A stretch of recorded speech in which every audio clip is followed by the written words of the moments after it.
이스라엘 민족이 애굽에서 나온 지 1년이 되던 때에 드디어 가나안 땅 바로 직전에 서게 됩니다. 그게 바로 가데스 바네아야 광야입니다. 이제 아모리 산지만 넘어가면 바로 가나안 땅에 이르게 되는 것입니다. 그 시점에서 하나님께서는 이스라엘 민족이 가나안 땅에 들어가서 필요한 모든 것들을 이미 다 주셨습니다.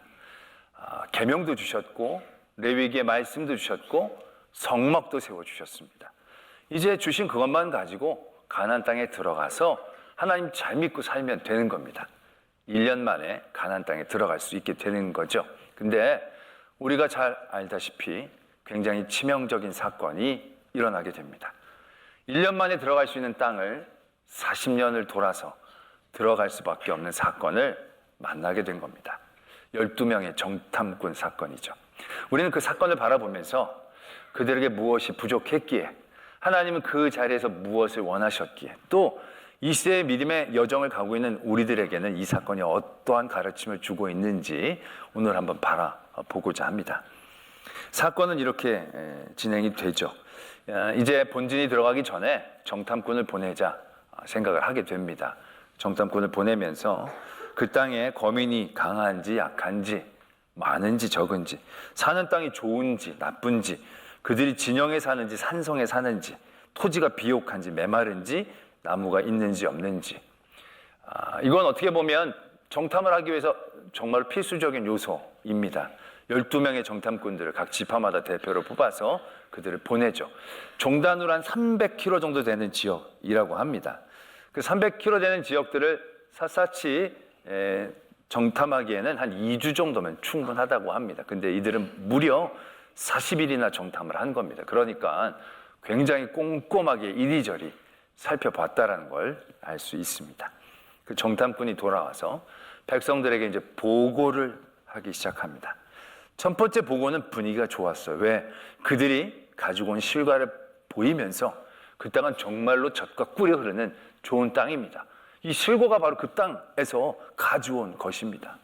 광야만 지나왔던 그들에게 그런 실과와 젖과 꿀이 흐르는 땅에 대한 얘기들은 흥분 주기에 충분했을 것입니다. 그런데 이 정탐꾼들의 보고가 사실적인 보고가 이어집니다. 이렇게 이어지죠. 그러나 그 땅에는 이미 살고 있는 사람이 많았습니다. 거민들은 강하고 성읍은 견고하고 힘이 컸습니다. 그들은 안악자손같이 거대했습니다.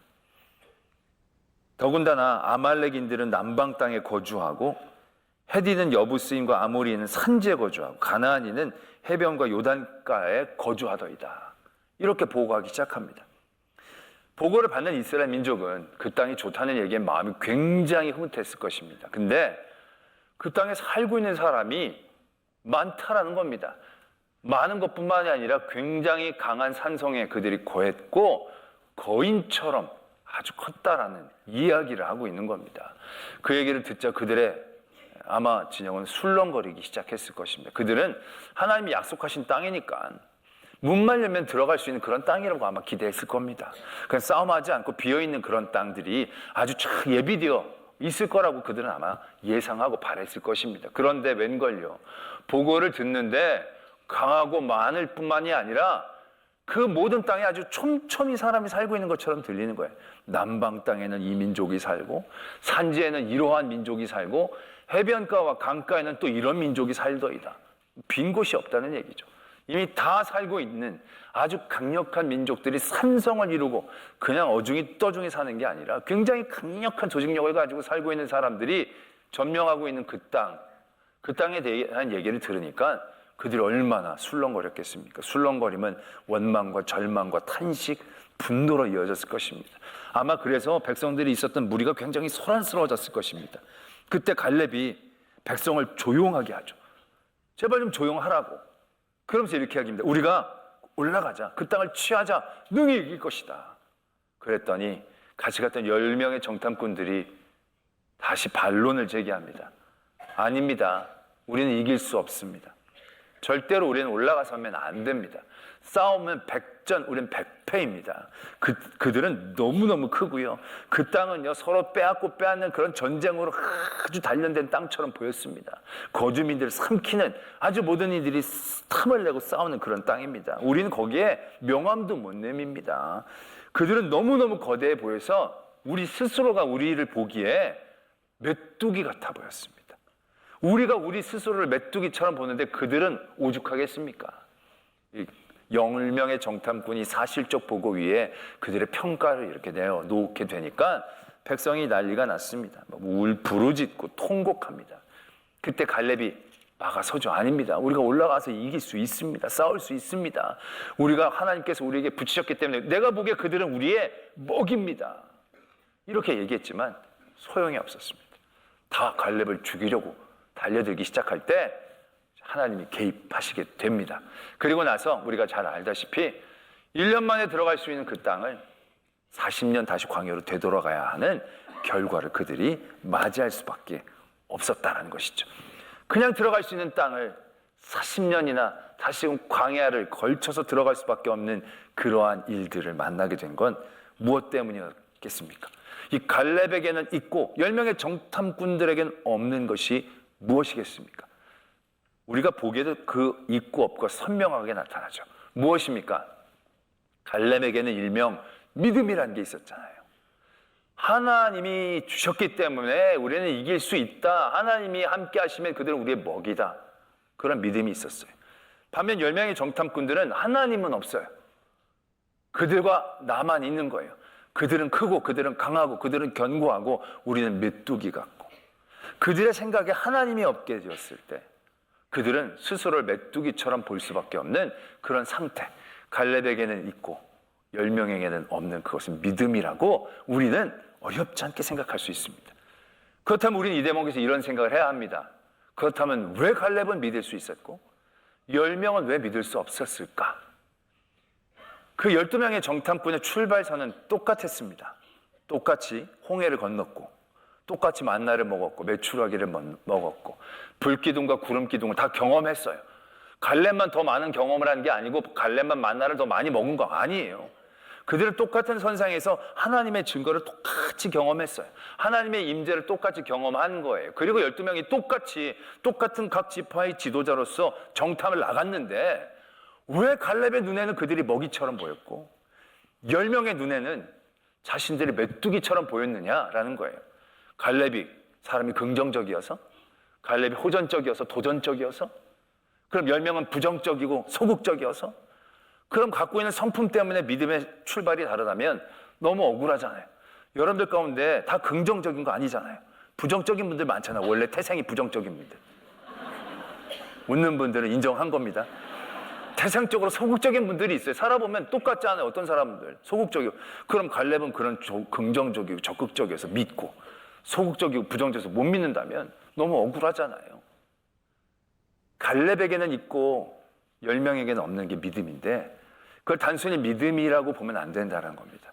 하나님께서 분명하게 얘기해 주신 갈렙이 믿을 수 있었던 그 믿음의 중심, 그들 10명은 믿지 못했던 그 모습들, 믿음 이전에 그들에게는 있고 없는 것이 있었다라는 것을 오늘 말씀은 분명하게 가르쳐주고 계신다는 겁니다.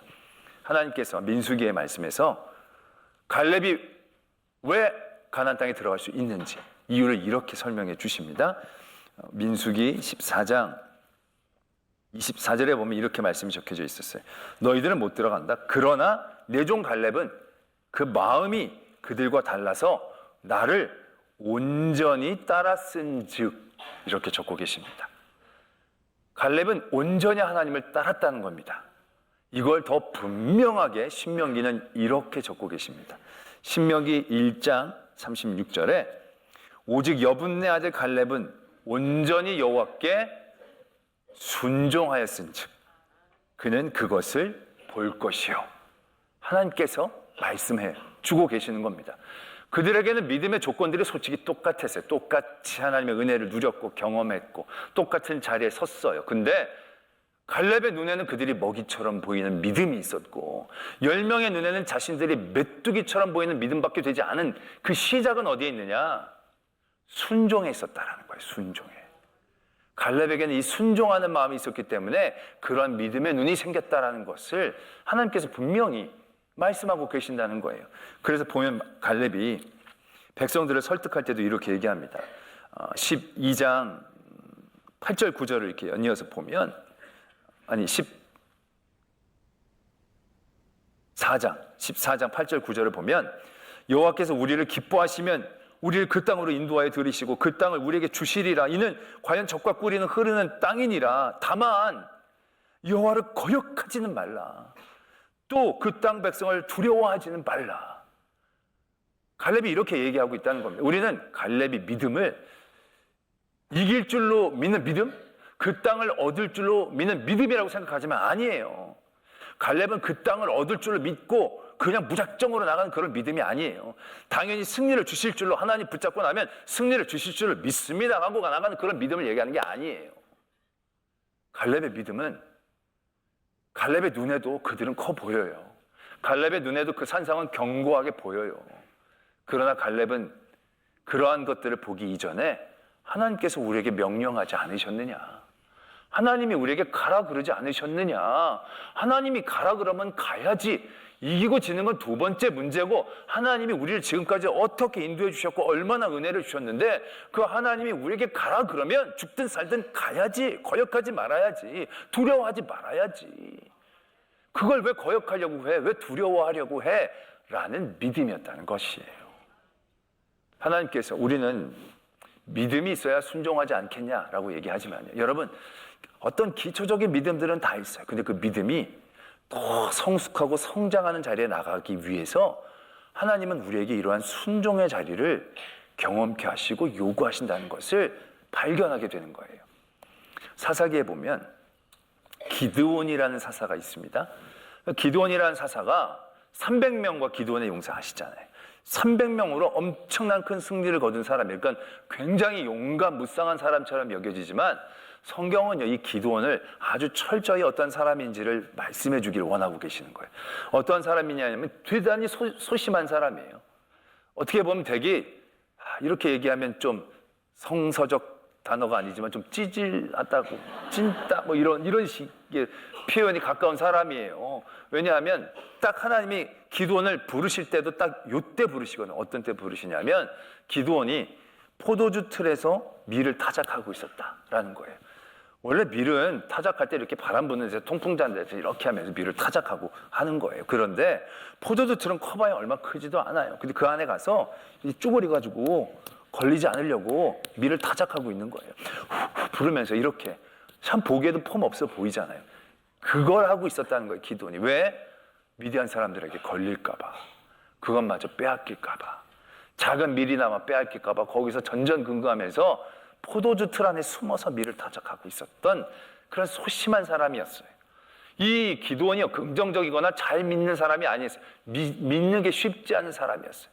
그 하나님이 기드온한테 너가 이 민족을 구원하라고 얘기했더니 기드온이 하나님 앞에 뭐라고 그럽니까? 하나님, 그럼 조건 하나만 만듭시다. 뭐냐? 내가 이 양털 한 뭉치를 둘 테니까 아침에 일어날 때 양털만 젖고 땅은 젖지 않게 한번 해주시면 내가 믿겠습니다. 그때 아침에 일어났더니 진짜 양털만 수북하게 젖고 짰더니 한 그릇 물이 나오고 땅은 마른 거예요. 그럼 믿어야 되잖아요. 근데 안 믿어요. 기도에 한 번만 더 하자는 거예요. 장난해요 지금? 한 번만 더 하자는 거예요. 그러더니 이번에 양털은 안 젖고 땅만 젖게. 아침에 일어났더니 하나님께 진짜 그렇게 해주셨죠. 그래서 이제 기도니 그제서야 시작을 하는 거예요. 그래서 사람을 모았더니 하나님이 300명만 놔두고 다 보내라는 거예요. 300명을 가지고 어떻게 이길 수 있을까? 기도원이 그 생각 안 했겠습니까? 분명히 그 생각하고 있었어요. 그날 밤에 이제 300명을 가지고 미디안을 공격하려는 그 밤에 하나님이 기드온을 부르십니다. 그리고 이렇게 말씀하세요. 사사기 7장에 그 밤에 여호와께서 기드온에게 이르시되 일어나 진영으로 내려가라. 내가 그것을 내 손에 넘겨 주었느니라. 이제 공격 명령을 하시는 거예요. 그런데 기드온의 마음이 솔직히 갈 마음이 지금 별로 없어요. 하나님도 그걸 아세요. 아니 300명을 가지고 어쩌라는 얘기인지 감이 안 와요 지금. 그때 하나님이 그 다음에 10절에 이렇게 얘기를 하세요. 만일 네가 내려가기를 두려워하거든 네 부하 부라와 함께 그 진영으로 내려가서 그들이 하는 말을 들어봐라. 그 후에 네 손이 강해져서 그 진영으로 내려가게 되리라. 아니, 하나님이 내려가라 그러면 내려가야죠. 근데 하나님은 이 기도원의 부족함과 연약함을 아시는 거예요. 또 한 번의 기회를 주시는 거예요. 그러면 너희 둘만, 부하라랑 너 둘만 한번 그 진영으로 내려가 봐. 그래서 그들이 하는 얘기를 듣고 와봐. 거기 어디라고 내려가요? 거기가 지금 기도원 잡으려고 사람들이 새까맣게 모여있는데 둘만 어떻게 뭔가 척후병을 보내려면 자기 빼고 딴 사람을 보내는 게 안전할 텐데 하나님이 기도원대로 내려가 보라는 거예요. 기도원이 순종함으로 내려가요. 300명 갖고 이길 수 있는 믿음이 아직 생긴 게 아니에요. 그냥 내려가라는 그 말 하나 붙잡고 내려가는 거예요. 내려갔더니 말씀이 이렇게 적혀져 있어요. 미디안, 아말렉, 동방의 모든 사람들이 골짜기에 누웠는데 메뚜기의 많은 수 같고 그들의 낙타의 수가 많아 해변에 모래같이 많았다. 내려갔더니 더 기겁할 장면이 보이는 거예요. 많다 했지만 이렇게 많은 줄 몰랐어요. 사람이 많다 해서 메뚜기 때는 이해가 되는데 낙타가 많아서 모래알처럼 많다라는 것은 진짜로 많은 거예요. 그러한 진영에 내려갔으니 기드온이 질리지 않겠습니까? 근데 내려갔더니 기드온이 이렇게 듣고 있었더니 어떤 사람이 하는 얘기가 들리는 거예요. 한 사람이 얘기를 하는 거예요. 내가 꿈을 꿨는데 큰 떡덩이가 굴러오더니 우리 장막을 무너뜨리더라. 그랬더니 그 얘기를 들었던 그 맞은편에 있던 사람이 그거 기드온의 칼이야. 하나님께서 기드온의 칼로 미디안을 치시려고 하시나 보다. 자기네들끼리 그렇게 얘기를 하는 거예요. 기드온이 그 말을 들으니까 무엇이 생기겠습니까? 믿음이 생기는 거죠. 신뢰가 생기는 거예요. 그리고 그 자리에서 바로 올라와서 바로 공격하여 내려가 승리를 거두는 그러한 일화가 말씀에 분명히 적혀져 있어요. 기드온이 300명을 가지고 이길 수 있을 만한 믿음이 이미 주어진 게 아니에요. 그 마음은 늘 연약해서 긴가민가 하는 의심 또한 있었어요.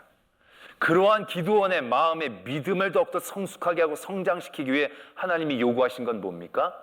믿어 윽박지르는 게 아니에요. 순종의 자리를 주시는 거예요. 한번 내 말을 듣고 네가 내려가 봐. 내려가서 한번 들어봐. 거기 어디라고 내려가요? 지금 이것도 무서워 죽겠는데. 그럼 더 이상 믿음의 발전은 없겠죠.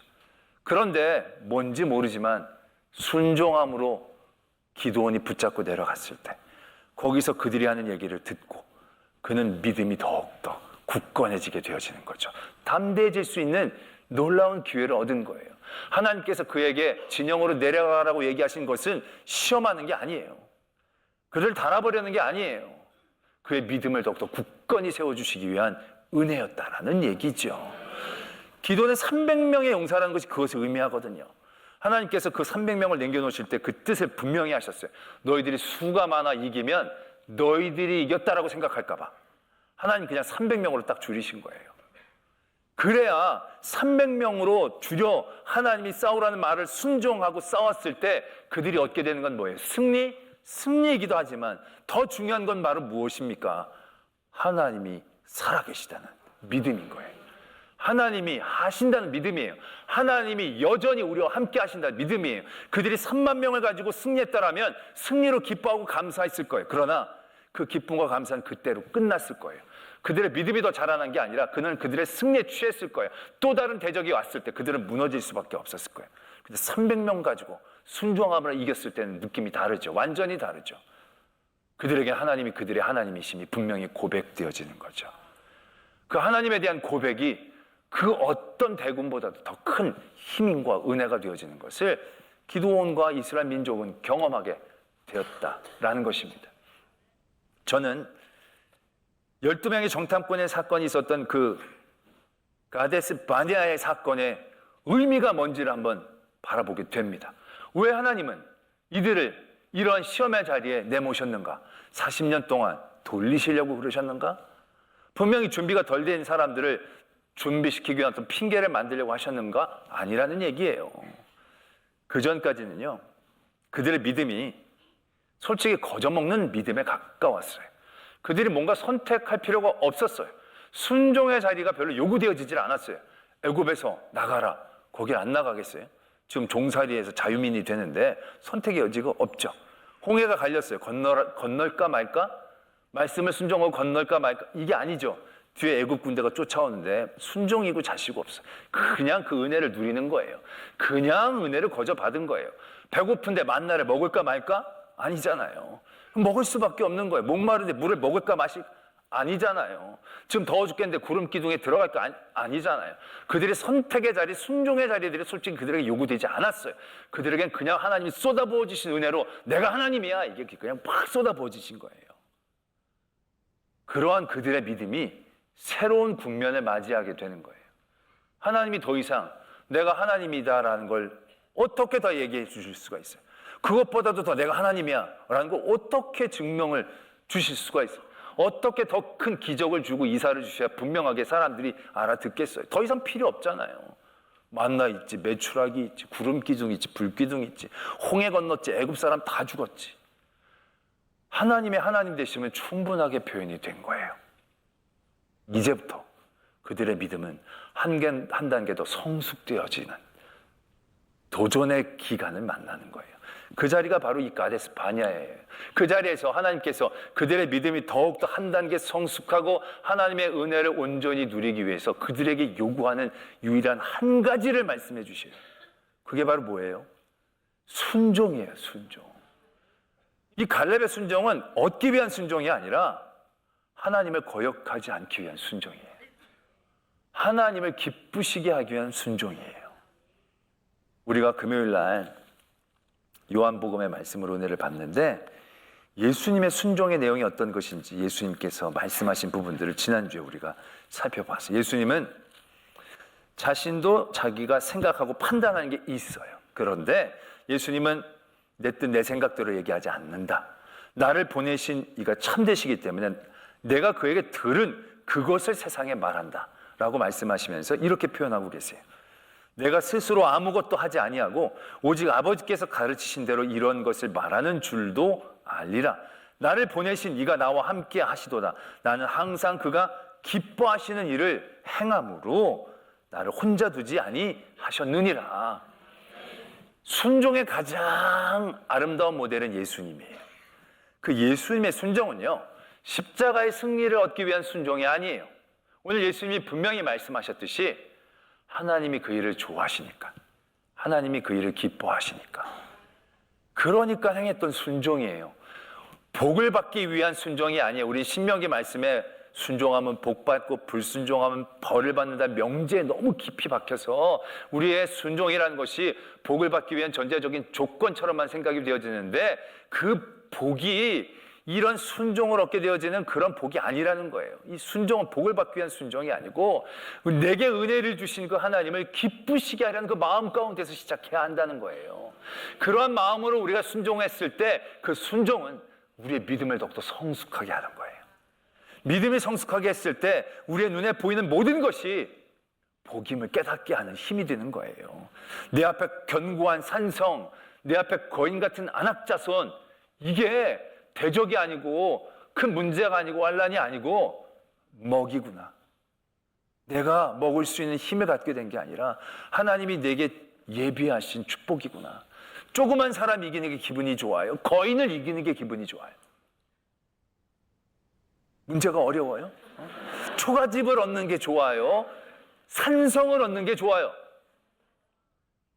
그걸 더 얻는 게 좋아서 우리가 믿는다는 얘기를 하고 있는 게 아니라 우리의 순종은 하나님, 우리의 문제와 고난들을 하나님의 복으로 보게 할 수 있는 믿음의 성숙과 성장을 주시는 거예요. 가데스 바냐에서 하나님은 새로운 국면의 믿음을 우리에게 도전하고 계시는 것이고요. 우리의 믿음의 여정 가운데서도 반드시 이러한 때를 만나게 돼요. 갈까 말까? 가면 손해가 많은데 하나님이 내가 가는 걸 원하시지만 가면 내가 맞을 것 같은데 내가 피 흘릴 것 같은데 가서 맞고 피 흘리고 손해보는 것에 집중하면 절대로 우리는 할 수 없어요. 그런데 에이, 때리면 맞지, 빼앗기면 빼앗지, 그게 중요한 게 아니라 내가 가는 걸 하나님이 기뻐하시는데, 내가 가는 걸 하나님이 좋아하시는데 내가 이 일을 해야지. 그런 마음으로 순종하게 될 때 우리는 거기에서 새로운 믿음의 경험들을 만나게 되는 겁니다. 승패를 뛰어넘는 하나님의 임재. 우리가 그런 거 많잖아요. 우리가 부모님한테도 보면 부모님들이 뭐 이거 해라 그러면 이거 너무너무 하기 싫은데 순종함으로 하는데 해보면 그게 좋을 때 있잖아요. 그런 경험들 하잖아요. 하물며 하나님은 어떠하시겠느냐는 거예요. 하나님이 우리에게 순종을 요구할 때 우리의 헌신과 우리의 땀과 우리의 피를 요구하셔서 헌신을 요구하시겠어요? 아니라는 거예요. 그 헌신을 통해서 우리의 믿음이 더욱더 굳건해지니까, 우리의 믿음이 성숙해지니까, 그 성숙한 믿음으로 하나님의 온전한 은혜를 바라볼 수 있게 하니까, 오늘 이 갈렙의 믿음, 그 믿음이 오늘 우리들에게 도전되어진 믿음이 된 줄로 믿습니다. 그 순종에, 요즘은 순종이라는 가치를 너무너무 싫어하는데 이게 너무 안타까운 거예요. 순종이 답답하고 어리석게 여겨지는데 이게 너무 안타까운 거예요. 갈렙의 이 판단이 어리석어 보이기도 하죠. 무모해 보이기도 하죠. 그러나 순종으로 비롯된 갈렙의 믿음이 얼마나 놀라운 하나님의 역사를 볼 수 있게 하는지를 분명히 기억해야 한다는 것입니다. 때문에 우리의 삶의 자리에서 순종을 통하여 우리의 믿음을 더 한 단계 업그레이드하고 더 성숙케 함으로 여러 하나님의 은혜들을 온전히 누릴 수 있는 귀한 성도가 되어지기를 도전합니다.